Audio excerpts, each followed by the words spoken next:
Hey everybody, it's day 4, and today I'm going to take a couple minutes and I'm going to talk about insulin. Insulin is a master hormone. Very important. What we want to do is we want to get insulin levels down, and we want to keep insulin levels down. What this does is allows a process called lipolysis, where the fat that's stored inside your fat cells is able to be released into your bloodstream and burnt for energy or for fuel. That's when they say you're, fueled by fat, or when you're in a ketogenic state, you're burning fat for fuel. Well, you need to have that fat come out of your cells and into the bloodstream to get burnt for energy. You're also eating fat, of course, but while you're sleeping and the time that you're not eating, while you're fasting, you want your fat cells to be opened up and, fat triglycerides going into the bloodstream and being used as fuel. That's how you do that, is by lowering insulin. When insulin goes up, that puts you into a fat storing mode, and you are storing energy. This can happen you're essentially locking the fat inside your cells as well. It's like a set of doors. So when insulin is up, the fat cells open up one way, so things are stored inside. Now, this isn't 100% static, but generally you're changing the flow to a fat storing mode where energy goes inside or fat goes inside your fat cells. You're increasing your fat storage, and you're basically gaining weight, gaining fat, adding to body fat. When you get insulin down, doors open the other way. It's really as simple as that. That's a simplified version. There's always a little bit of fuel going in and out of your cells, but insulin essentially controls the door. So it determines whether you're in fat burning or fat storing mode. A lot of you already know this. What you might not know is that insulin has a huge effect on hunger as well. You have two other hormones that are controlled by the master hormone, insulin. Those are ghrelin and leptin. There's actually many, many more, but one is ghrelin is your hunger hormone.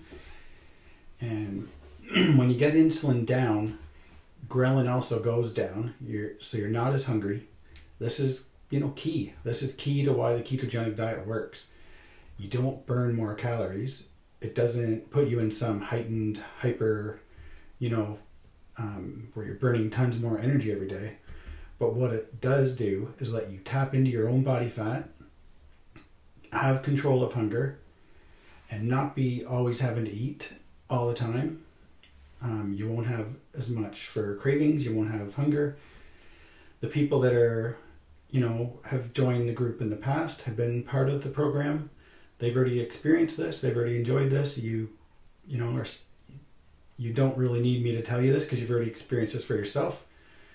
Being day 4, you probably are already starting to feel the effects of this. If you were, not quite following a strict ketogenic diet before, then it should be noticeable by now. And if not, then let me know.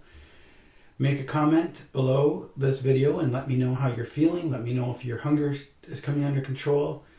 Leptin is another hormone that gets affected by insulin, and that's how full you feel. You'll find that fat is very satiating, very filling.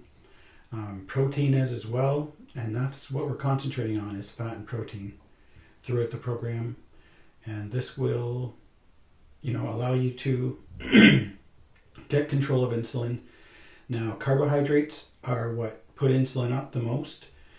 Protein has a small effect on insulin, not as much. Insulin does go up because there's a few events that happen when you have protein, but I'll say that most of them are beneficial and they offset each other.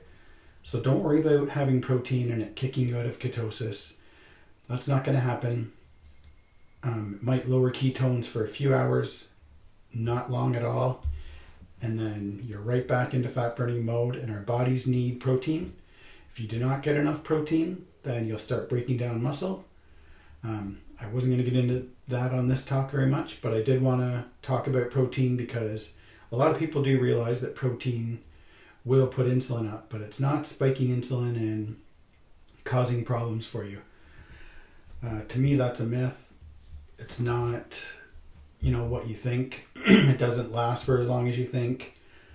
If you do take protein down too low, then that's a major issue. You do start losing muscle mass over time, which, makes it so you're burning less calories every day, and that's not a good place to be.